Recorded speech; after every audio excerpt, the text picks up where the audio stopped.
اسلام اپنے ماننے والوں کو وہ جس جگہ، جس منصب پر، جس مقام پر بھی بیٹھے ہوں، ان کی مکمل ذمہ داریوں سے آگاہ کرتا ہے۔ جو آدمی جو کام بھی کر رہا ہو، اسلام اس کو بتاتا ہے کہ تیری یہ ذمہ داری ہے۔ تاجر کی کیا کیا ڈیوٹی ہے، اسلام اس کو بتاتا ہے۔ حکیم، ڈاکٹر، استاد کن کن ذمہ داریوں کو سر انجام دیں گے، اسلام انہیں اس کی خبر دیتا ہے۔ ممبر و محراب اور مصلی پہ بیٹھنے والا آدمی کن اعلیٰ ذمہ داریوں کا حامل ہے، اسلام اس کا بھی اسے درس دیتا ہے۔ ہر آدمی کو اسلام بتاتا ہے کہ تیری ذمہ داری کیا ہے۔ اب دو باتیں ہوتی ہیں، ایک بات تو یہ ہوتی ہے کہ کسی بندے کو پتہ ہے میری ذمہ داری کیا ہے، وہ انجام نہیں دے رہا، اس نے بھی غلط کیا ہے۔ اور کچھ لوگ ایسے ہوتے ہیں جو سرے سے پتہ ہی نہیں کرتے کہ ان کی ذمہ داری کیا ہے، سرے سے خبر ہی نہیں لیتے، وہ ڈبل غلطی کرتے ہیں۔ ایک تو انہوں نے خبر نہیں رکھی کہ میری ڈیوٹی کیا تھی، یہ پتہ ہی نہیں تھا، نااہل ہو کے بیٹھے رہے، اور دوسرا انہوں نے اس کو پورا نہیں کیا۔ دو باتیں، دو کوتاہیاں وہ شخص کرتا ہے۔ ہمارے ہاں ایک بہت بڑا طبقہ تو ایسا ہے جس کو سرے سے یہی نہیں پتا کہ اس کی ذمہ داری کیا ہے۔ وہ سنی سنائی باتیں یا جو شعبے کا بندہ ہی نہیں، اس سے درس لے کے، بھئی ایک آدمی ڈرائیونگ سیکھنے جا رہا ہے اور وہ ویلڈنگ والے سے سبق پڑھ رہا ہے، تو اس کو ڈرائیونگ نہیں آ سکتی، اس نے سبق اسی سے لینا ہے جو اس شعبے کا ماہر ہے۔ جو میاں بیوی کے حقوق کا عنوان آج رکھا گیا ہے، تو لوگ شادی کے موقع پر بچے اپنے دوستوں سے مشورے کرتے ہیں۔ اب جس آدمی کا جس طرح کا ذہن ہوتا ہے وہ اس طرح کا مشورہ دیتا ہے اس کو۔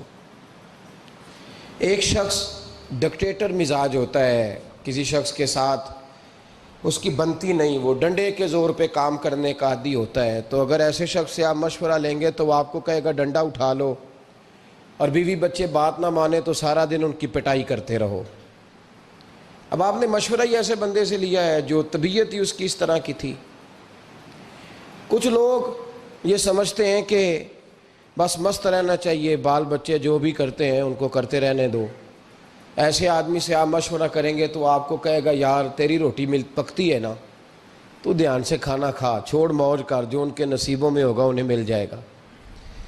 تو ہم لوگ نااہل آدمی سے مشورہ کرتے ہیں۔ آپ کسی بھی منصب پر جب فائز ہوتے ہیں، کوئی بھی آپ کو اللہ عہدہ عطا کرتا ہے، تو آپ سب سے پہلے دیکھیں کہ اس کے بارے میں میرا رب کیا فرماتا ہے اور رب کے محبوب کیا ارشاد فرماتے ہیں صلی اللہ تعالی علیہ وسلم۔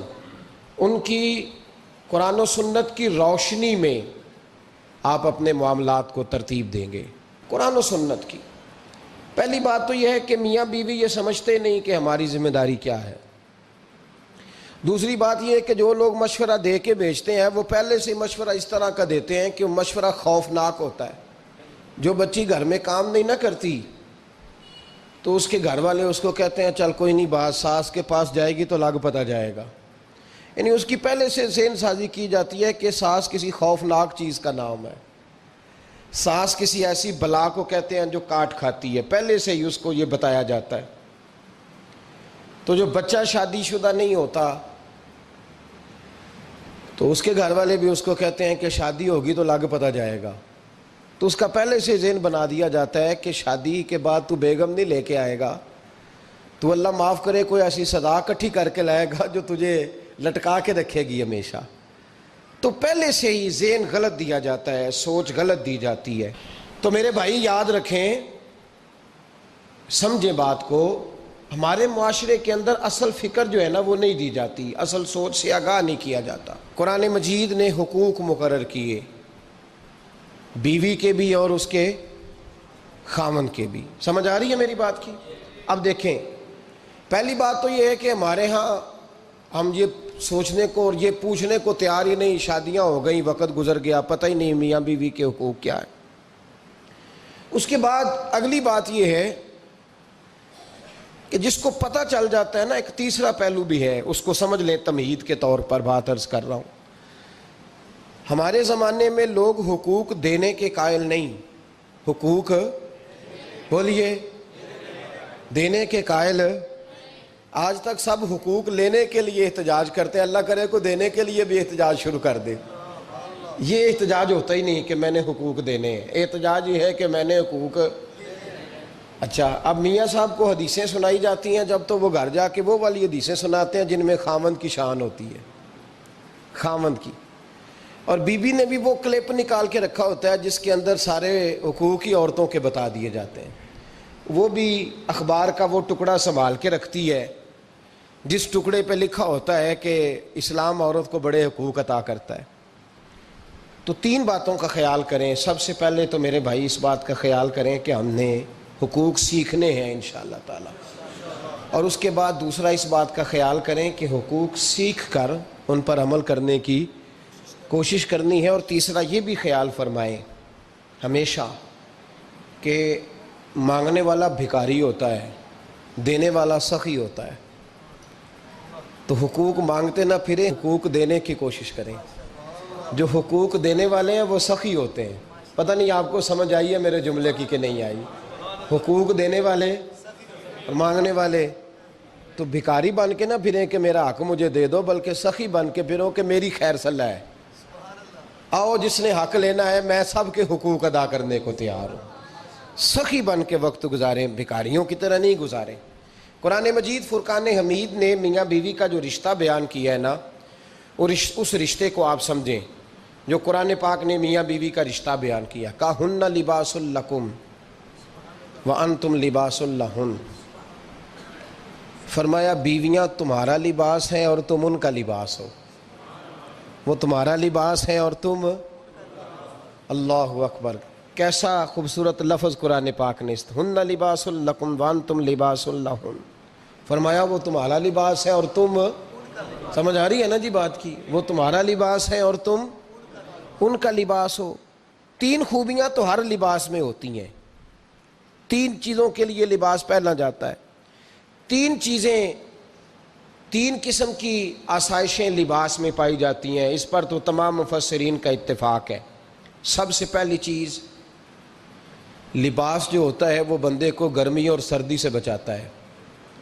سخت سردی میں لباس لے لیں تو بندہ سردی سے بچ جاتا ہے۔ اس کا مطلب یہ ہوا کہ میاں بیوی ایک دوسرے کا لباس ہیں۔ اگر بیوی کی طرف کوئی تکلیف آتی ہے تو میاں اس کو بچاتا ہے، اور اگر میاں کی طرف کوئی تکلیف آتی ہے تو عورت اس کو بچاتی ہے۔ میاں بیوی ایک دوسرے کا لباس ہے۔ لباس کیا کرتا ہے؟ لباس آدمی کے عیب چھپاتا ہے، اس کے وجود پر کتنے دھبے ہیں، کتنے نشان ہیں، وہ سارے چھپا لیتا ہے لباس۔ میاں بیوی ایک دوسرے کے عیب چھپانے والے ہوتے ہیں، عیب بتانے والے، رونا رونے والے نہیں ہوتے کہ بی بی جب بھی میکے گئی اس نے جا کے رونا شروع کر دیا، اتنی میں تانگو دوسرا ہے ہی کوئی نہیں۔ اور خاوند صاحب جب بھی ملے انہوں نے ایک ہی راگ الاپنا شروع کر دیا کہ میری کیا بات تھی، مجھے مل کیا گیا ہے، میں کیا تھا، میرے ساتھ ہوا کیا ہے۔ تو لباس ہیں، ایک دوسرے کا عیب چھپائیں گے، بولیے ایک دوسرے کا عیب چھپائیں گے، ایک دوسرے کی غلطیوں کی پردہ پوشی کریں گے۔ اور تیسرا، لباس کا کیا مقصد ہوتا ہے؟ لباس شخصیت کا آئینہ دار ہوتا ہے۔ لباس آدمی کی اچھی اور خوبصورت طبیعت کا حصہ ہوتا ہے۔ جو لباس ہوتا ہے وہ انسان کو زینت بخشتا ہے، خوبصورت کر دیتا ہے۔ داڑھی والا آدمی ننگے سر پھرے تو خوبصورت نہیں لگتا، ٹوپی پہن لے تو بڑا پیارا لگتا ہے، ٹوپی پہنے تو بڑا، اور اگر امامہ باندھ لے تو نور نالا نور ہونا شروع ہو جاتا ہے۔ اللہ کرے آپ خوش ہو جائیں، آمین تو کہہ دیں، اور اللہ کرے فجر کی نماز آپ امامہ باندھ کی پڑھ لیں، آمین تو کہیں۔ چلو کونی جنہ دی داڑھی نہیں انہوں نے رکھنی چاہیے دیئے، جنہ دی نہیں ہونا نو موضوع نہیں تھا، پر ہماری بھی مجبوری ہے، داڑھی آ ہی جاتی ہے، ہر موضوع میں شامل ہو جاتی۔ رکھنی چاہیے. سب یاد رکھیں لباس آدمی کو زینت دیتا ہے. قرآن مجید کے لفظوں پہ غور کرو. اگر تو شادی کے بعد بیوی کے آنے کی وجہ سے خاوند کو سکون نہیں ملا تو اس کا مطلب ہے اس نے گھر کو زینت نہیں دی. اور اگر شادی کے بعد اس بچی کو تحفظ نہیں ملا, اس کو اپنے گھر کے اندر سکون نہیں ملا, تو اس کا مطلب ہے خاوند نے اسے زینت, اس لباس نے زینت نہیں دی. میاں بیوی ایک دوسرے کا لباس ہے. اس مقدس رشتے کو اسلام نے باندھا اور لباس کہہ کے باندھا. میرے رسول کریم علیہ الصلاۃ والسلام نے پہلے تو خارجی لوگوں کو منع کیا ہے. میری ذاتی رائے یہ ہے کہ میاں بیوی کی ذاتی لڑائی کوئی بھی نہیں ہوتی. ذاتی لڑائی, میری باتوں کی سمجھ تو آ رہی ہے نا آپ دوستوں؟ کوئی نہیں آ رہی؟ اللہ جزا دے. آپ میاں بیوی کی ذاتی لڑائی کوئی نہیں ہوتی. ہوتا پتہ کیا ہے؟ لڑکے سے پوچھیں کہ بتائیں جناب کیا حال ہے, تو کہتے ہیں بیوی میری صحیح ہے, اس کے گھر والے نہیں صحیح. سنا ہے آپ نے بھی کبھی یہ لفظ؟ تو اسی طریقے سے اگر لڑکی سے پوچھیں کہ تیرا کیا حال ہے, تو کہتی ہے خاوند تو میرا دھیان رکھتا ہے, اس کی اماں نہیں خیال رکھنے دیتی. تو لڑائی جو ہوتی ہے وہ تیسرے آدمی کی وجہ سے ہوتی ہے. تیری اماں آئی تھی تو اس طرح کہہ گئی, تو تیرا بھائی آ گیا تھا تو وہ یہ کہہ گیا, تیسرے فرد کی وجہ سے. میرے نبی کریم علیہ الصلاۃ والسلام نے تیسرے بندے کو سمجھایا ہے, تیسرے فرد کو حضور نے سمجھایا ہے. نبی پاک علیہ الصلاۃ والسلام نے فرمایا خبردار ماں, بھائی, بیٹا, باپ سارے لحاظ کریں, بسنے دیں میاں بیوی کو. اگر شادی کر دیا تو ان کو سکون سے رہنے دو. تم دو جملے کہہ کے چلے گئے, کوئی عیب نکال کے جو چھپا ہوا تھا خاوند کی نظر میں وہ نکال کے بتا دیا کہ تیری بیوی یہ کام بھی کرتی ہے. اب تم تو ہٹ گئے وہ بات کہہ کے, اب انہوں نے اکٹھے رہنا ہے. ان کی زندگی مصیبت کا شکار ہو گئی, آزمائش میں آ گئے وہ دونوں, ساری زندگی کڑتے رہے. ایک عیب نکال کے لڑکی کے گھر والے لڑکے کا اسے بتا کے چلے گئے تیرے خامد میں یہ عیب پایا جاتا ہے. وہ ساری زندگی کڑتے رہیں گے, تکلیف میں رہیں گے. انہوں نے تو اکٹھے رہنا ہے. بتانے والا چلا گیا. میرے رسول کریم صلی اللہ علیہ وسلم فرماتے ہیں لعنتی ہے وہ شخص, لعنتی ہے وہ شخص. یا رسول اللہ کون سا؟ فرمایا جو بیوی کو مرد کے خلاف اکساتا ہے اور مرد کو بیوی کے خلاف اکساتا ہے, وہ لعنتی ہے, ملعون ہے, رحمت الہی سے دور ہے وہ شخص.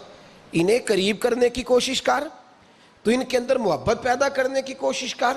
میرے نبی کریم علیہ الصلاۃ والسلام نے جب حضرت سیدہ فاطمہ الزہرا رضی اللہ تعالی عنہا اور جناب سیدنا علی المرتضیٰ رضی اللہ تعالی عنہ کی شادی کی, تو نبی پاک نے دونوں کے سر جوڑے اور دونوں کے درمیان محبت کی دعا فرمائی. دونوں کے درمیان محبت کی دعا فرمائی. اور نبی پاک صلی اللہ علیہ وسلم حضرت فاطمہ کے سامنے جناب علی کے فضائل بیان فرماتے, اور جناب علی آتے تو نبی پاک فرماتے فاطمہ تو میرے وجود کا حصہ ہے, وہ تو میرے جگر کا ٹکڑا ہے. تو ان دونوں کے درمیان الفت پیدا. یہ سب سے پہلے تو خارجی لوگ اس بات کا خیال کریں, سب سے پہلے تو خارجی لوگ خیال کریں, توجہ دیں کہ ان کو بکھرنے سے بچائیں. اب میاں بیوی بھی سمجھ لیں کہ ہماری ذمہ داریاں کیا ہیں. مسند امام احمد بن حنبل میں حضرت ابو درداء رضی اللہ تعالیٰ عنہ سے حدیث مروی ہے, نبی کریم صلی اللہ علیہ وسلم کی بارگاہ میں ایک خاتون نے آ کے عرض کیا یا رسول اللہ صلی اللہ علیہ وسلم مجھے بتلائیے خاوند کا حق کیا ہے. یہ جو حدیث سنانے لگا ہوں نا, یہ بیٹی کو سنانی ہے جا کے, یہ ٹیلی فون کر کے بہن کو سنانی ہے, صرف بیوی کو سنانے کی نہیں ہوتی یہ چیزیں. یہ حدیث بیٹی کو سمجھائیں, بہن کو سمجھائیں, ان لوگوں کو سمجھائیں تاکہ, اور یہ یاد رکھیں خاوند کے حقوق اگر بچی کے گھر والے اسے سکھائیں نا تو اس کی سمجھ میں جلدی آ جائیں گے, اور بیوی کے حقوق اگر خاوند کے گھر والے اس کو سمجھائیں تو اس کی سمجھ میں بات جلدی آئے گی. وہ خیر خواہ سمجھتے ہیں اپنے رشتہ داروں. یہ والی حدیثیں ان لوگوں کو سنانی چاہیے جن لوگوں کا بچہ ہے یا بچی ہے. متعلقہ آدمی حقوق بیان کرے.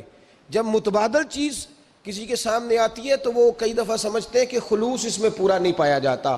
حضرت ابو درداء رضی اللہ تعالیٰ عنہ فرماتے ہیں ایک خاتون حضور کی بارگاہ میں آئی, عرض کرنے لگی یا رسول اللہ صلی اللہ علیہ وسلم میں نکاح کرنا چاہتی ہوں, شادی کرنا چاہتی ہوں, مجھے بتلائیے خاوند کا حق کیا ہے. اگر تو میں ادا کر سکتی ہوں تو میں نکاح کروں, ورنہ میں اس کام سے بچوں. میرے نبی کریم علیہ الصلاۃ والسلام نے فرمایا بی بی اگر خاوند کے ناک سے رینٹ نکلے، ریشہ نکلے، پیپ بہے اس کی ناک سے، اور بی بی اپنی زبان سے وہ صاف کر دے تو پھر بھی اس کا حق ادا نہیں ہوتا۔ حضرت ابو دردہ کہتے ہیں آنکھ کھول کے اس عورت نے دیکھا تو میرے نبی پاک نے اگلے جملے ارشاد فرمائے، حضور نے فرمایا تو ان باتوں میں حیرت کر رہی ہے، میں اگر خدا کے علاوہ کسی کو سجدے کا حکم دیتا تو میں عورت کو کہتا اپنے خاوند کو سجدہ کرے، میں اس کو کہتا یہ کام کرے۔ میرے رسول کریم علیہ الصلاۃ والسلام نے حقوق کا تعین فرمایا، حقوق کا تعین فرمایا، اور نبی کریم صلی اللہ علیہ وسلم نے فرمایا جو عورت اس حال میں مر گئی، اس حال میں دنیا سے گئی کہ اس کا خاوند اس سے راضی تھا، اس کا شوہر اس سے راضی تھا، اس کا گھر والا اس سے مطمئن تھا، تو میرے نبی پاک فرماتے ہیں جب دنیا سے جائے گی تو رب کریم جنت کا دروازہ کھول کے فوراً ہی جنت میں داخل فرما دے گا، اس کو بغیر روک ٹوک جنت دے دی جائے گی۔ شرط یہ ہے کہ وہ جب دنیا سے جائے تو اس حال میں جائے کہ اس کا خاوند اس سے شکوے نہ کرتی پھرے، شکایتیں نہ کرتی پھرے، شکایتیں نہ کرے۔ ہمارے زمانے میں شکایتیں ہوتی ہیں اور خواتین، عورتیں اس بات کو سمجھتی نہیں کہ اللہ نے جو میرے نصیب میں رکھا تھا اور جو خاوند رب نے میرے لیے پسند کیا تھا وہ اللہ نے مجھے عطا فرما دیا ہے۔ وہ شکوے کرتی ہیں، شکایات کرتی ہیں، اور دوسری عورتوں کو سامنے رکھ کے وہ فلاں کے حصے میں یہ چیز آئی، فلاں کے حصے میں یہ چیز آئی، فلاں کا خاوند یوں کرتا ہے، شکوہ کرتی ہیں۔ میرے رسول پاک علیہ السلام نے فرمایا عورتیں کثرت سے جہنم میں جائیں گی، کثرت سے۔ تو ایک صحابی رو پڑے، ایک حدیث میں لفظ یہ ہے رو پڑے، عرض کرنے لگے یا رسول اللہ وہ ہماری مائیں بھی ہیں، بیٹیاں بھی ہیں، بہنیں بھی، حضور جہنم میں جائیں گی؟ نبی پاک صلی اللہ علیہ وسلم نے فرمایا ایک تو وہ عیب جوئی کرتی ہیں، غیبتیں کرتی ہیں، دوسرا رب کا شکر ادا نہیں کرتی، اور تیسرا فرمایا اپنے خاوند کا بھی شکریہ ادا نہیں کرتی، بات بات پہ ناشکری کرتی ہیں، بات بات پہ ناشکری کرتی، اس سبب سے جہنم میں جائیں۔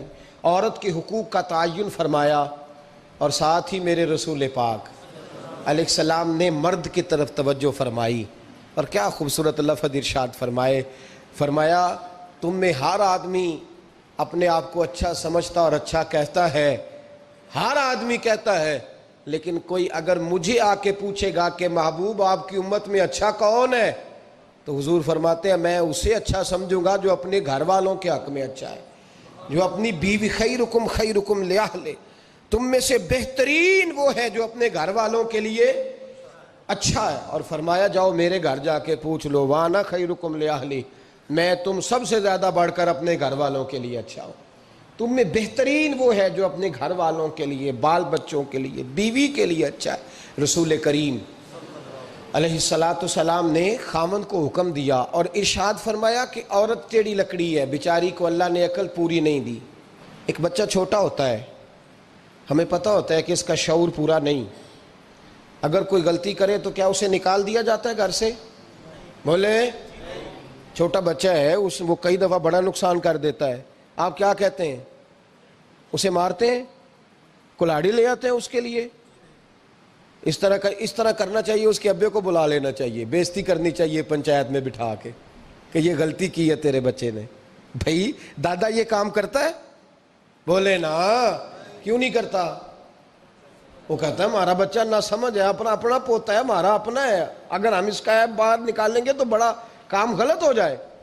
لیکن وہی ابا جی جب بہو کوئی غلطی کر بیٹھتی ہے تو پنچایت بلاتے ہیں، لوگوں کے سامنے معاذ اللہ تعالیٰ بڑی کڑوی کسیلی باتیں کرتے ہیں، ایسی باتیں کرتے ہیں کہ جو ان کی بیٹی کے بارے میں کہی جائے تو وہ کبھی پسند نہ کریں، اتنے سخت جملے کہے جاتے ہیں، بیٹی والے کو رسوا کیا جاتا ہے۔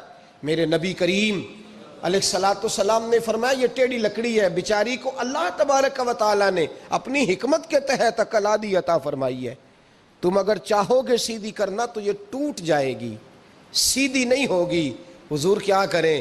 فرمایا اس کے ساتھ گزارا کرو، اللہ تمہیں اجر عطا فرمائے گا، اس کے ساتھ وقت گزارو، اللہ تمہیں اس کا، یہ ذہن بنانا چاہیے خاوند کو کہ یہ، اور خاوند کی ذمہ داری ہے۔ اعلیٰ حضرت رحمۃ اللہ علیہ نے فتاوی رضویہ کی 24ویں جلد میں بالتفصیل لکھا ہے، آپ فرماتے ہیں خاوند کی ذمہ داری عورت کو کپڑا فراہم کرنا، روٹی فراہم کرنا، رہنے کے لیے گھر دینا، نان نفقے کا خیال کرنا، اور آپ فرماتے ہیں اگر وہ مطالبہ کرے تو ہفتے میں ایک دن اس کے ماں باپ سے ملانے بھی لے جا سکتا ہے۔ ہفتے میں جی کوئی نہیں بول دے تسی ہفتے چ نہیں، یہ نہیں صحیح لفظ، ہر ہفتے اے سوکھ ہے۔ کدوں ملان کھڑنا ہے؟ پاویں نہ بولو، گل جڑی سچی ہو تے سچی ہے۔ ملان کدوں لے جانا ہے؟ اچھا اپنی اماں نو روز ملدا ہے سویرے شام، تے وہ کہندی مینوں بھی اماں نو ملا لیا، تے کہندا روز نہیں جائیدا، تو تم بھی نہ ملا اپنی اماں نو روز بھائی۔ دیکھیں نا اعلیٰ حضرت فرماتے ہیں ہفتے میں ایک دفعہ ماں باپ سے بولے۔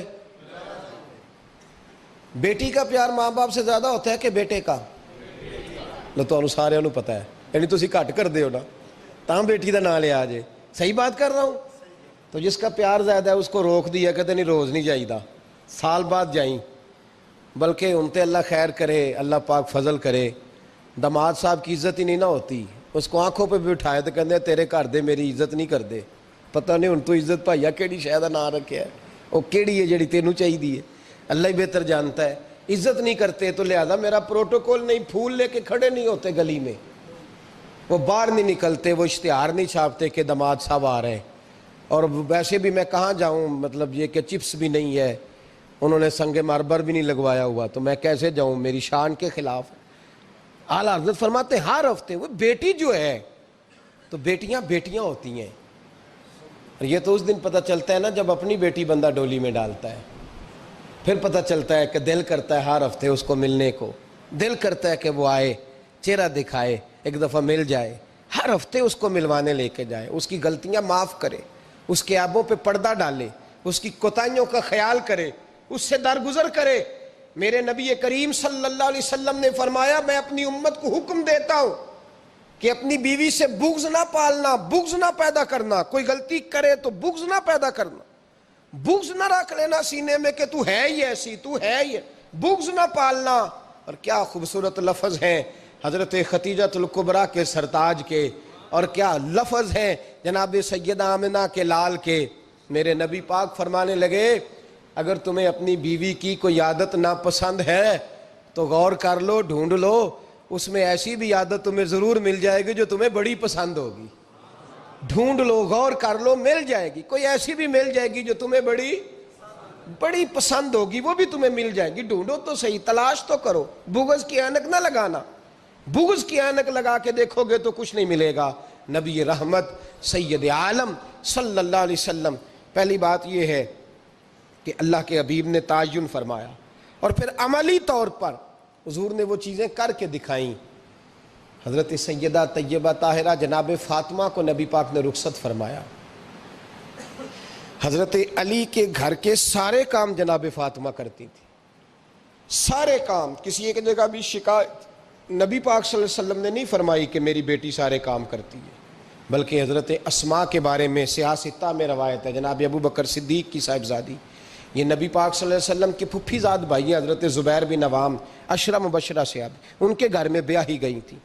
حضرت جناب اسماء کہتی ہے میں مالدار باپ کے گھر سے گئی تھی، امیر باپ تھے جناب صدیق اکبر، میں تاجر باپ کے گھر سے گئی تھی، لیکن زبیر بن عوام کے گھر میں گئی تو فرماتی ہے مجھے ان کے اونٹوں کو چارہ بھی ڈالنا پڑتا تھا، مجھے گھر کے سارے کام کرنے پڑتے تھے۔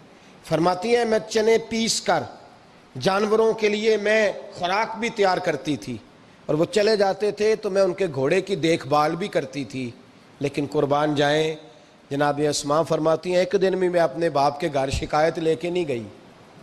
اور عجیب لفظ ہے حدیث پاک میں، عجیب لفظ ہے، آپ فرماتی ہیں میں ایک دن گھاس لے کے آ رہی تھی، رستے میں رسول پاک تشریف لا رہے تھے، حضور اونٹ پہ تھے، بڑی خوبصورت حدیث۔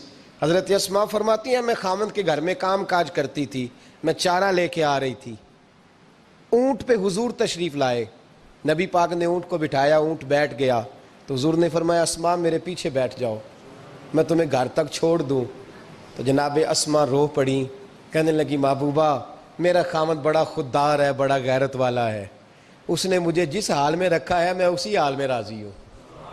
حضور آپ کی کرم نوازی کا شکریہ، پر جس حال میں مجھے رکھا ہے نا میں اسی حال میں کوئی بول اولڑا نہ بول بیٹھی ہندے خسم ناراض بڑبولیاں دے بولی کان تے کوئل دی دس دیے بڑے فرق ہندے سجنا بولیاں دے جڑیاں خسمان دی ویچ رضا وسن پاگ جاگ جاندے ہو نہ گولیاں دے تے آپ ادلیاں نو سردار پین تکے شرما والیاں نو چوٹے ڈولیاں دے فرمایا جس حال میں میرے خامد نے، اور امام غزالی حدیث لائے ہیں، ایک خامد گھر سے نکلا ہے تو بیوی کو کہہ گیا ہے جب تک میں واپس نہ لوٹوں گھر سے نہ نکلنا، 2 گلیاں چھوڑ کے والد رہتے ہیں، 2 گلیاں چھوڑ کے بیوی نبی کریم صلی اللہ علیہ وسلم کی بارگاہ میں پیغام بھیجتی ہے، کہتی ہے خامد حکم دے گیا تھا میری بغیر اجازت گھر سے نہ نکلنا۔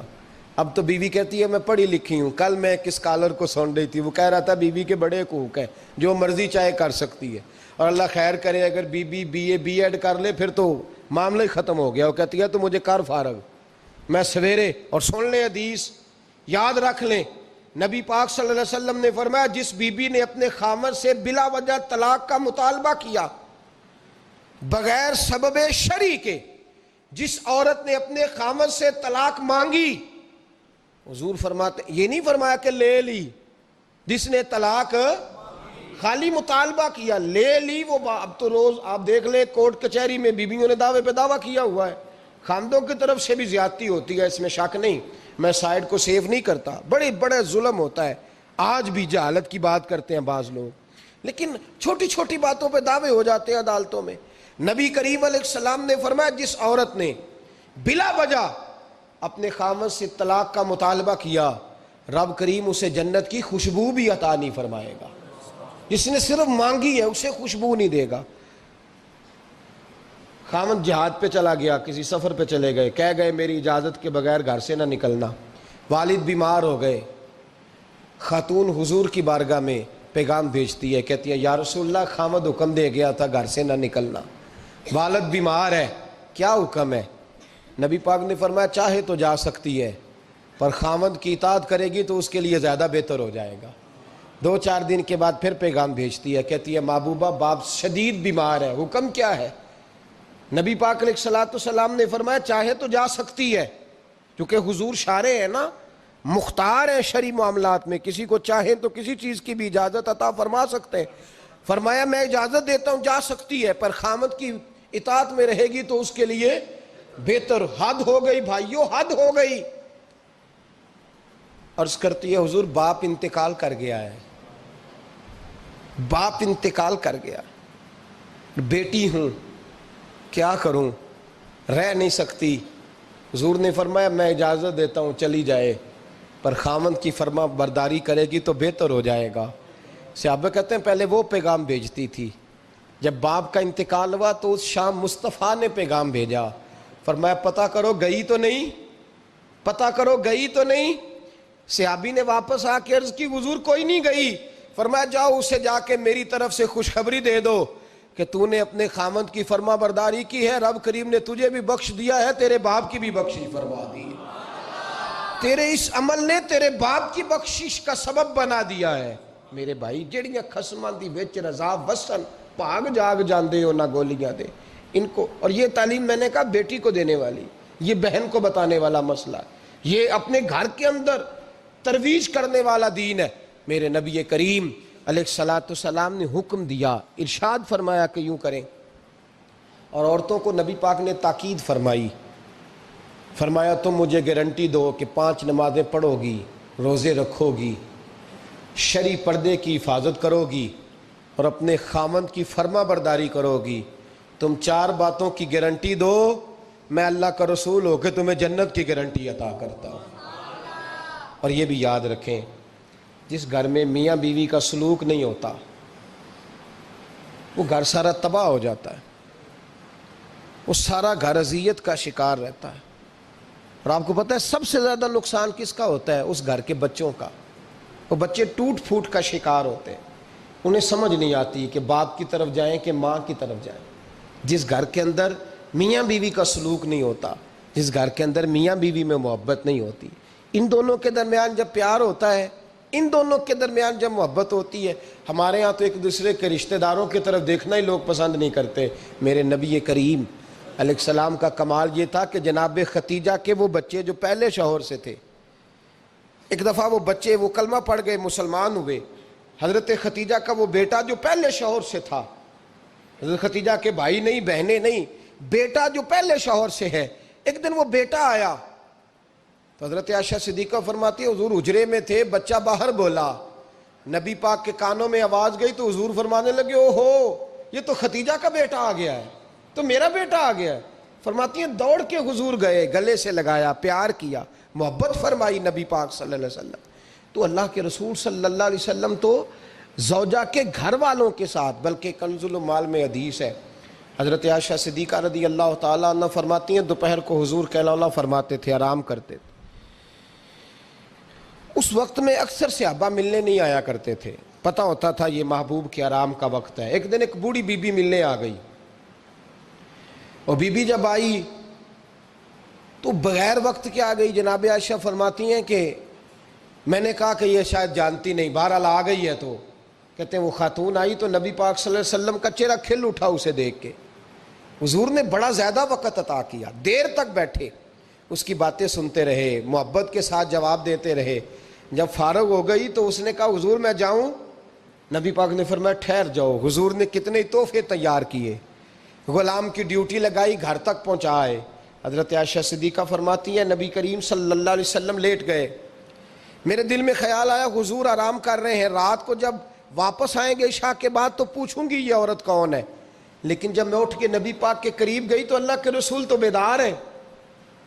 تو میں نے فوراً کہا، میں نے کہا یا رسول اللہ صلی اللہ علیہ وسلم جتنا وقت آپ نے اس خاتون کو دیا ہے میں نے کبھی کسی کو دیتے دیکھا نہیں، یہ آئی بھی اس وقت میں جس میں روٹین سے صحابہ تشریف نہیں لاتے، اور پھر آپ نے بڑا انفرادی وقت دیا، اس کو بڑا اہم وقت دیا، کون تھی یہ عورت؟ تو حضرت عائشہ کہتی ہیں محبوب کی آنکھوں میں آنسو آ گئے۔ میں نے کہا یا رسول اللہ میں نے کوئی ایسی بات کر دی کہ آپ کو تکلیف پہنچی، میں معافی چاہتی ہوں، کون تھی؟ تو نبی پاک نے فرمایا نہیں عائشہ یہ کوئی عام بی بی نہیں، یہ میری پہلی زوجہ جناب ختیجہ کی سہیلی تھی۔ فرمایا یہ مکے میں اکثر ختیجہ کے پاس آیا کرتی تھی، ختیجہ اسے وقت دیتی تھی، تحفے دیتی تھی، اس کے پاس بیٹھتی تھی۔ میں نے وہ سارا آج ختیجہ کا عمل دہرایا ہے، اور میں نے ختیجہ کی اس یاد کو تازہ کیا۔ حسن العہد من الایمان، فرمایا رشتہ اچھے طریقے سے نبھانا یہ بھی ایمان کا حصہ ہے، یہ بھی ایمان کا حصہ ہے۔ میں نے اس عہد کو، اس پیمان کو، اس محبت کو اچھے طریقے سے نبھایا ہے۔ میرے نبی کریم علیہ السلام نے عورت کے بارے میں، اس کے حقوق کے بارے میں یہ تعین فرمایا، خاوند کو کہا کہ وہ اس بات کا خیال کرے، عورتیں اطاعت والا کام کریں اور خاوند شفقت والا کام کرے، اور شفقت وہیں ہوتی ہے جہاں کوئی غلطی ہوتی ہے، درگزر وہیں ہوتا ہے جہاں کوئی کوتاہی۔ عورت اطاعت کرے، فرما برداری کرے، اس کو حکم ہے، خاوند درگزر کرے، شفقت کرے، اور کوئی کوتاہی دیکھے، کوئی غلطی دیکھے اس پر پردہ پوشی کرنے کی کوشش کرے۔ یاد رکھیں اعلیٰ حضرت فاضل بریلوی رحمۃ اللہ علیہ فرماتے ہیں جو مردان خدا ہیں، جو اللہ کے بندے ہیں، جو مردان خدا ہیں، فرمایا ان کا طریقہ تو یہ ہے کہ وہ اپنے گھر والوں کی بڑی بڑی غلطیاں معاف کرتے ہیں، بڑی بڑی کوتاہیاں، بڑی بڑی۔ حضرت ابو الحسن رحمۃ اللہ تعالیٰ علیہ، جناب ابو الحسن خرقانی بہت بڑے درویش صوفی گزرے ہیں، اور صاحب بصیرت اور زندہ اور بیدار مغز صوفی تھے، صرف ہو والے صوفی نہیں تھے، ان کو خبر ہی نہیں کہ معاشرے میں میں کھٹکتا ہوں دل عالم میں کانٹے کی طرح، اور تو فقط اللہ اللہ اللہ۔ حضرت ابو الحسن خرقانی خانقاہ بھی آباد کرتے تھے، اور معاشرے میں کبھی ظلم ہوتا تھا تو بادشاہوں کا جا کے حقہ پانی بھی بند فرما دیا کرتے تھے، بڑے بیدار مغز اور بیدار ذہن صوفی تھے۔ حضرت باجید بستامی رحمۃ اللہ علیہ کے سجادہ تھے، اور محمود غزنوی آپ کا مرید تھا، اب بہت صاحب بصیرت بادشاہ ہوا ہے، وہ آپ کا خدمت گزار تو حاضر ہوتا تھا۔ محمود غزنوی کہتے ہیں جب میں پہلے دن گیا تو بابا جی مجھے اٹھ کے نہیں ملے، بیٹھے بیٹھے سلام کیا، واپس آنے لگا تو مجھے چھوڑنے آئے میری سواری تک، تو میں نے کہا حضرت جی جب آیا تھا تو پوچھا بھی نہیں اور اب چھوڑنے آ گئے، تو فرمانے لگے جب تو آیا تھا تیرے اندر تکبر تھا، تو کہتا تھا مولوی بادشاہوں کو اٹھ اٹھ کے ملتے اس لیے نہیں ملا، اور اب تو سوچ رہا ہے کہ نہیں سارے مولوی ایک طرح کے نہیں ہوتے، اس لیے میں تیری عزت دینا تیرے لیے ضروری سمجھا ہے، اس لیے تجھے چھوڑنے آیا ہوں۔ حضرت ابو الحسن بڑے صاحب بصیرت آدمی، ایک آدمی یمن سے آیا کئی 100 کلومیٹر کا سفر طے کر کے ملنے، اس نے دروازے پہ دستک دی، حضرت کے گھر کے دروازے، بادشاہ کے پیر ہیں، اندر سے بی بی صاحبہ بولی کون ہے دروازے پہ؟ فرمایا میں یمن سے آیا ہوں یا مصر سے آیا ہوں، بڑی دور سے ملاقات کرنی ہے۔ حضرت صاحب کدھر ہیں؟ تو بی بی کہنے لگی تجھے بھی کوئی کام نہیں جس طرح اسے کوئی کام نہیں، تو بھی فارغ ہے اس کی طرح، بس یہی اللہ یہی ڈیوٹی ہے تیری بھی۔ میں نے کہا یار اتنا بڑا صوفی اور گھر میں اس کا کیا حال ہے، وہ بات کرنے والی؟ تو میں نے کہا جناب حضرت کدھر ہیں؟ تو کہنے لگی وہ کوئی جنگل میں بیٹھا اللہ اللہ کر رہا ہوگا، نہ بچوں کی فکر نہ گھر بار کی فکر، مسئلوں سے بھی پیٹ بھرتے ہیں کبھی، ادھر بیٹھا ہوگا، جا ملنا ہے تو تو بھی چلا جا، دوبارہ دروازے پہ دستک نہ دینا خبردار۔ کہتے ہیں میرے وہ جو میں ایک ذائچہ بنا کے آیا تھا نا اللہ کے ولی کا، وہ میرا سارا ہی ٹوٹ گیا۔ میں نے کہا کچھ نہیں یار، جس کا گھر حال نہیں تو باہر کیا ہوگا، اندر ہی کوئی طبیعت نہیں۔ لوگ فٹافٹ اعتراض کرتے ہیں، کہتے ہیں صاحب فلاں بندے کو نہیں صحیح کر سکے تو، حالانکہ یہ بات اور ہے، یہ پہلو اور ہے۔ نوح علیہ السلام کی بیوی اگر کافر رہ جائے، بیٹا اگر غیر مسلم رہ جائے تو یہ حکمت الہی ہوتی ہے، یہ اللہ پاک کی حکمت ہوتی ہے، اس میں پیغمبر کی تبلیغ میں کوئی اعتراض نہیں کیا جا سکتا۔ اس نے کہا جنگل میں ہوں گے تو بھی چلا جا۔ کہتے ہیں وہ جو میرے ذہن میں ان کا زاویہ تھا، وہ جو ایک شخصیت کا روپ میں بنا کے وہ تو نکل گیا، لیکن میں نے کہا چل اتنی دور سے آیا ہوں بابے سے میل ہی لیتا ہوں، شام ہو گئی ہے رات بھی رہنا ہے۔ کہتے ہیں میں نے جنگل کی طرف منہ کیا تو حضرت جنگل سے آ رہے تھے اور شیر پہ بیٹھے ہوئے تھے، شیر پہ بیٹھے تھے۔ فرماتے ہیں پھر میرے دل میں خیال آیا، میں نے کہا بی بی قابو آتی نہیں اور شیر کو قابو کیا ہوا ہے۔ پھر وسوسہ آیا اتقوا فراست المومن فإنه ينظر بنور اللہ، رواہ ترمذی او کما قال صلی اللہ علیہ وسلم۔ اللہ کے رسول فرماتے ہیں مومن کی فراست قلبی سے ڈرو، وہ تو اللہ کے نور سے دیکھا کرتا ہے، اللہ کے دیے ہوئے نور سے دیکھتا ہے۔ اللہ اکبر۔ جب یہ بات سنی نا، اس نے کہتے میں نے دل میں سوچی تو حضرت میرے دل کی بات جان گئے اور فرمانے لگے او بھائی، کہتے میں نے کوئی حال بتایا نہیں، خود ہی فرمانے لگے میاں اس کے اندر صرف ایک ہی غلطی ہے کہ وہ زبان کی ٹھیک نہیں، بستر کی بڑی پاک ہے، نظر کی بڑی پاک ہے، کردار کی بڑی اچھی ہے، میرے بچوں کو پالتی ہے، بس زبان کی ذرا ٹھیک نہیں۔ اور فرمانے لگے میں اس نتیجے پہ پہنچا ہوں اگر میں نے اسے نکال دیا تو اور کوئی رکھے گا نہیں، بیچاری زندگی ساری پریشانی میں گزار دے گی، اور پھر اگلے لفظ کہے تو حد ہو گئی۔ فرمانے لگے میں اس بد زبان سے اس نے سلوک کرتا ہوں، اللہ نے یہ بے زبان مخلوق میری فرما بردار بنا دی ہے۔ فرمایا یہ میرے وظیفوں چلوں عبادتوں سے نہیں آیا شعر، یہ اس بد زبان سے اس نے سلوک کرتا ہوں تو رب نے یہ بے زبان مخلوق میری۔ اب یہ گنجائش، یہ حکم خامند کے لیے ہے، یہ تقریر سن کے بی بی نہ کہہ دے کہ میں نے بد زبان ہونا ہے تو آپ فرما برداری کریں میری، تو یہ جس کے لیے بات ہو اسی تک رہے۔ خامند کو حکم ہے کہ اگر کوئی کوتاہی ہے تو اس کوتاہی کی پردہ پوشی کرے۔ گھر جو ہوتا ہے نا، گھر کچھ چیزیں اجازت نہیں دے رہی میری کہ میں کچھ اور بات آپ سے کروں، کچھ آپ کو نیند بھی آ رہی ہے۔ دیکھیں پورا وجود سلامت ہو اور اندر روح نہ ہو تو بندہ زندہ رہ سکتا ہے؟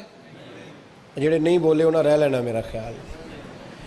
وجود ہو سارا سلامت ہے لیکن روح سلامت، بندہ بچ جائے گا؟ بولے نا یار، جنہیں نیند آ رہی ہو بولو، نہیں نہ رہ سکتا۔ پورے گھر میں ہر شے ہو، ذمہ داری سے بات کر رہا ہوں، پورے گھر میں ہر شے موجود ہو، اگر گھر میں دین نہ ہو تو گھر چلتا نہیں چل سکتا۔ جس گھر میں نماز نہ ہو وہ گھر نہیں چلتا، جس میں قرآن پاک نہ ہو وہ گھر، اس لیے کہ دین روح ہے، دین اگر گھر میں دین نہیں تو گھر چل سکتا؟ سن لے حدیث پاک ترمذی شریف کی، نبی کریم علیہ الصلاۃ والسلام، یہ بھی حق ہے، یہ آخری بات اس عنوان پہ سنیں، یہ حق آخری ہے، اس کو بھی سمجھیں۔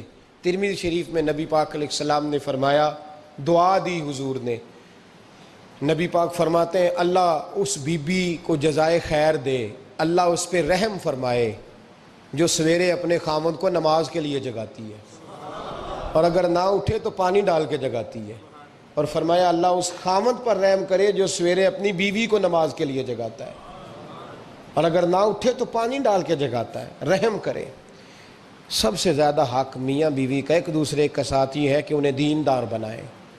دین کی جس بات کا خامند کو پتہ ہے، اعلیٰ حضرت نے لکھا ہے کہ خامند کی ذمہ داری ہے بیوی کو تعلیم دینا، یہ اس کی ڈیوٹی ہے پردے کا پابند کرانا، اس کی ذمہ داری ہے کہ اسے قرآن و سنت کے جو احکام پتہ ہے اپنی بیوی کو سکھائے، اس کو بتلائے، اس کو سمجھائے، ذمہ داری ہے اس کی۔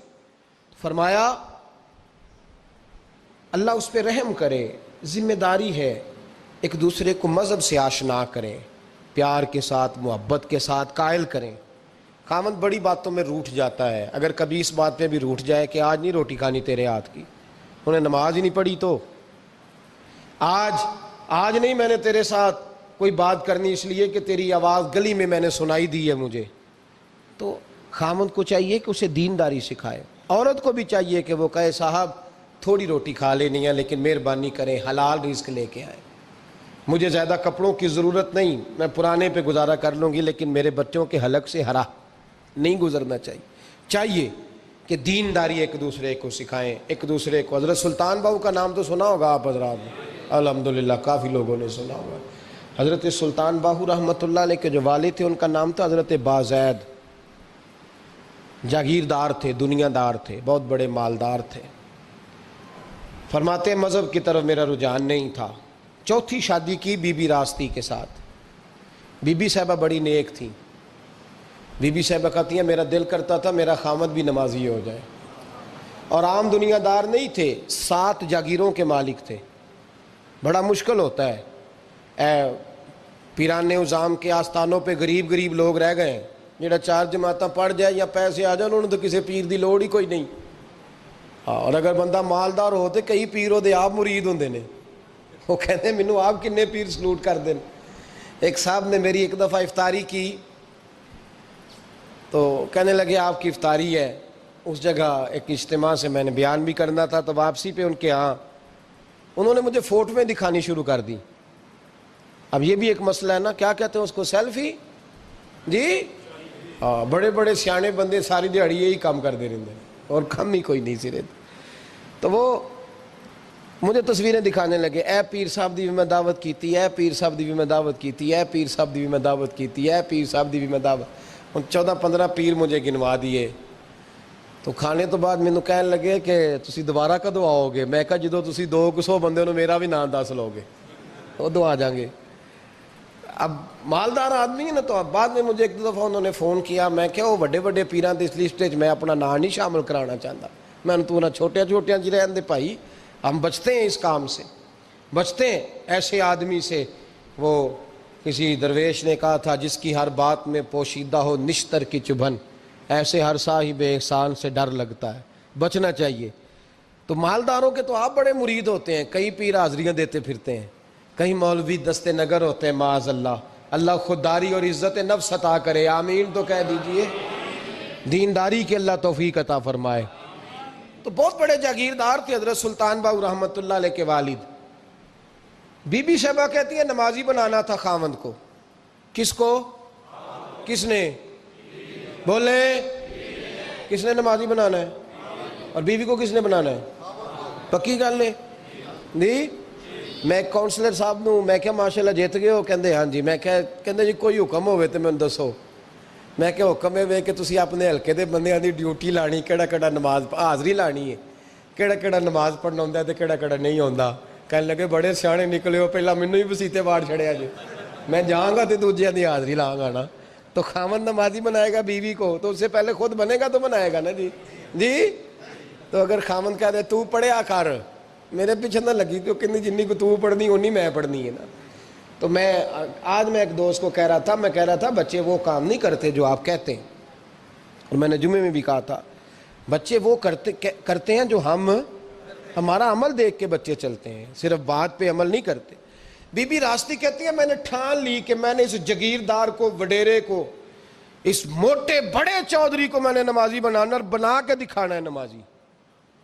بی بی صاحبہ کہتی ہیں کہ وہ جس خاتون کی بھی باری ہوتی تھی، 4 بیویاں ہوتی تھیں، وہ اس کا حق ادا کرتے تو بعد میں اپنی خوابگاہ میں جا کے آرام کرتے۔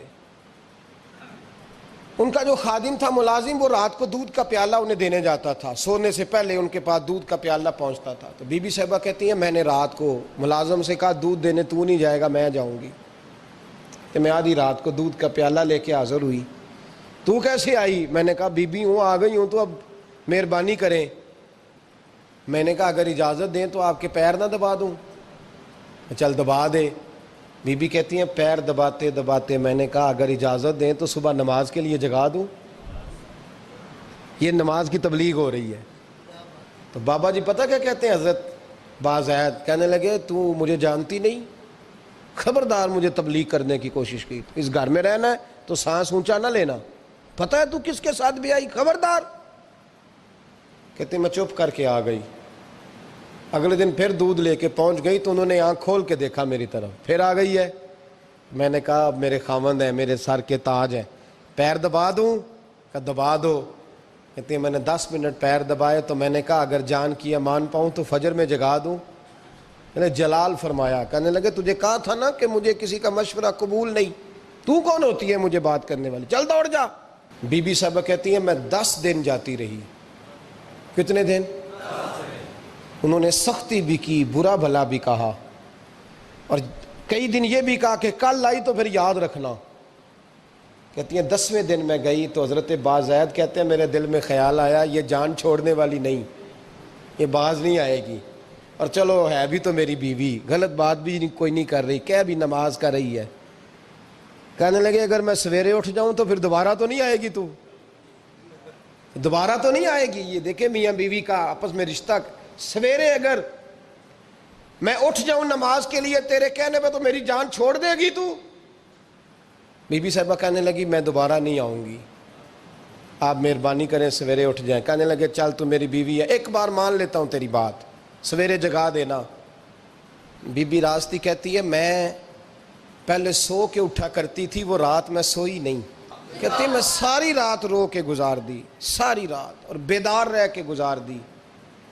سویرے فجر کے وقت پانی گرم کیا، بغل میں مصلی لیا، خامد کو بیدار کیا، وضو کرایا، اور کہتی ہیں جب وہ اللہ اکبر کہہ کے سنتوں کی نیت باندھی تو میرے اس طرح آنسو گرے جیسے سیلاب آتا ہے اور دریا کا بند ٹوٹتا ہے، اور میں نے رو کے کہا مولا میرے اختیار میں یہیں تک تھا، میں مصلی پہ کھڑا کر سکتی ہوں، میں دل تو نہیں نہ بدل سکتی، وہ تیرے قبضے میں ہے، مقلب القلوب ہے، فضل کار اس کا دل بدل دے۔ فرماتی ہیں میں روتی رہی، 2 رکعتیں پڑھ کے میری طرف دیکھا تو فرضوں کی نیت باندھ لی، اور 2 فرض پڑھ کے پھر میری طرف دیکھا، کہنے لگے خبردار سویرے جگانے آئی تو؟ میں نے کہا جی نہیں جگاتی۔ میری طرف دیکھ کے کہنے لگے تو نہیں جگائے گی آج کے بعد میں تجھے نماز کے لیے جگایا کروں گا، میں تجھے جگاؤں گا۔ آپ فرمانے لگی وہ نمازی بن گئے، میں پہلے ہی نمازی تھی۔ جب ان 2 نمازیوں کا ملاپ ہوا تو اللہ نے سلطان باہو جیسا بیٹا عطا فرمایا، سلطان باہو جیسا بیٹا عطا فرمایا۔ میرے بھائی میاں بیوی ایک دوسرے کو دیندار بنائیں گے، ایک دوسرے کو نمازی بنائیں گے، وہ ایک دوسرے پہ، اور کس طرح کا بڑا مشکل ہوتا ہے بیوی اپنے خاوند کی تعریف کرے، مشکل ہوتی ہے۔ اعلیٰ حضرت فاضل بریلوی رحمۃ اللہ تعالی علیہ کی زوجہ، ان کا طریقہ یہ تھا کہ وہ اتنی شناسہ ہو گئی تھی، اعلیٰ حضرت لکھتے تھے تو وہ واقف ہو گئی تھی، وہ کتاب کا اعلیٰ حضرت فرماتے تو وہی کتاب اٹھا کے زوجہ لاتی۔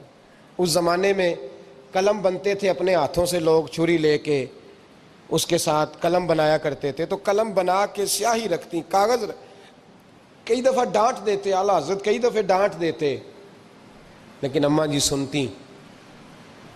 وقت وصال آیا تو ایک دن فرمانے لگے حامد رضا کی ماں تو نے ساری زندگی مانگا کچھ نہیں، تو نے میری بڑی نوکری کی، میرے دین کے کاموں میں سب سے بڑی مددگار تو تھی، چل کچھ چیز مانگ لے۔ جب دین کے رشتے ہوتے ہیں تو پھر معاملے بھی دینداری کے طے ہوتے ہیں، کچھ مانگ لے۔ بڑا کچھ مانگ لیتی ہیں نا بیویاں، بڑا کچھ۔ اعلیٰ حضرت کی زوجہ کیا کہتی ہیں؟ کہتی ہیں میں نے آپ کو صبح و شام دیکھا ہے، میں نے آپ کے دکھ سکھ دیکھے، خوشی غمی میں آپ کا رویہ دیکھا ہے، میں نے آپ کو ہمیشہ دیندار اور پرہیزگار پایا ہے۔ اگر مجھے کچھ دینا ہے تو ہاتھ اٹھا کے میری بخشش کی دعا کر دیں، اور اگر صبح قیامت مجھے ضرورت پڑی تو میری سفارش کر دیں گے۔ اعلیٰ حضرت رو پڑے، یہ دینداری کے رشتے ہیں، رو پڑے، فرمانے لگے تیرے ساتھ وعدہ ہے، مصطفیٰ کریم صلی اللہ علیہ وسلم کے صدقے احمد رضا جب جنت میں جائیں گے تو تجھے ساتھ لے کے جنت میں جائیں گے، ساتھ لے کے جائیں گے۔ تو بھائی دینداری بنائیں، ہن لباس لکم وانتم لباس لہن، وہ تمہارا لباس ہے اور ان کا لباس ہو۔ رمضان شریف آ رہا ہے، ارادہ کر لیں کہ تراویحیں ساری جماعت کے ساتھ پڑھنی ہے، پڑھیں گے انشاءاللہ تعالی۔ نوجوانوں سے میری گزارش ہے، جوان بچوں سے، ضروری کوئی مذہبی چیز آپ نے دیکھنی ہو، سننی سنانی ہو تو ٹھیک ہے، ورنہ رمضان میں موبائل استعمال نہ کریں، مہربانی فرمائیں، ارادہ کریں۔ اگر کبھی مجبوری بن جائے نا تو ہسپتالوں میں بھی 2-2 گھنٹے بندے کو ایک ٹانگ پہ کھڑے ہونے پڑ جاتا ہے، پاسپورٹ کے دفتر لوگ کھڑے رہتے ہیں، شناختی کارڈ کے دفتر کھڑے رہتے ہیں۔ ارادہ کرو قرآن پاک سننے کا، اور مسجد میں حاضر ہو کے با جماعت 20 تراویحیں پوری پڑھو، اور عشاء سے پہلے آؤ، سنتیں ادا کر کے مسجد میں نماز پڑھو۔ روزہ کوئی شیطانی وسوسہ قریب نہ آنے دو، روزے رکھنے ہیں اور انشاءاللہ رکھنے ہیں، پورے رکھنے۔ مزدور آدمی جو مزدور ہے وہ کہتا ہے میں مزدور ہوں، میں کیسے رکھوں؟ او خدا کے بندے، رب تعالیٰ نے تیرے اوپر فرض کیے ہیں، وہ کہتا ہے میں وہ چیز فرض کرتا ہی نہیں جو تو اٹھا نہ سکے، اس کو پتا تھا ہم رکھ لیں گے تبھی فرض کیے نا، اور مزدور کو تو اللہ اجر بھی زیادہ عطا کرتا ہے، کسی وسوسے پہ نہ لگے۔ اور قرآن، یہ 2 باتیں ہو گئی، روزہ اور تراویح۔ اور تیسرا، دن کے 2 حصے کریں، جو وقت بچ جائے اس کے 2 حصے کریں، آدھے حصے میں قرآن پاک پڑھنا ہے اور آدھے حصے میں درود و سلام پڑھنا ہے، یہ وظیفے پکے کر لیں۔ اور جو لوگ غریبوں کی مدد کرتے ہیں، مسکینوں کی، یتیموں کی، ان سے میری گزارش ہے کہ وہ مہربانی کریں تو 1 رمضان کو لوگوں کے ساتھ تعاون کریں۔ کس تاریخ کو جی؟ بولے قاری صاحب نے سوٹ کدن دین دے ہو جی، تاکہ کوئی درزی سی کے نہ دے وے، ایک ادھر پاہ نہ لے وے سوٹ، مولوی بھی نواں، یہ ساڈا مولوی یہ تے پرانے دی چنگا لگتا ہے، اور پہلے دے میاں یہ کام بھی پہلے کریں تاکہ وہ سلا لیں اور سلا کے پہن لیں۔ میری باتوں کی سمجھ آ رہی ہے آپ حضرات کو؟ غریب کے ساتھ، مسکین کے ساتھ، جس کے ساتھ بھی کوئی تعاون کرنا ہے وہ پہلے کریں، پہلے اپنے بچوں کو کپڑے بعد میں اور غریبوں کے بچوں کو پہلے، تاکہ وہ شریک ہو، رمضان میں شریک ہو۔ کسی کو سودا پہلے دیں، جو پہلے کرنے کے کام ہیں ان کو پہلے کریں، مہربانی فرمائیں۔ رمضان کی نیت کریں، ارادہ کریں، اپنے اندر ذوق پیدا کریں۔ میں نے اپنے دوستوں کو کل سبق دیا ہے کہ کام مجبوری سے بھی ہو جاتا ہے اور شوق سے بھی، لیکن مجبوری سے کرنے سے مزہ نہیں آتا، شوق سے کریں تو مزہ ہی آ جاتا ہے، مزہ نہیں، مزہ ہی آ جاتا ہے۔ تو کام کریں گے، لطف آئے گا آپ کو روزے رکھنے کا، عبادت کرنے کا، لیکن لطف کے ساتھ کریں، اپنے اوپر بوجھ بنا کے نہ کریں، پھر آپ کو ذائقہ نصیب ہوگا۔ اللہ سمجھنے کی توفیق عطا فرمائے۔ آخر دعوانا الحمدللہ۔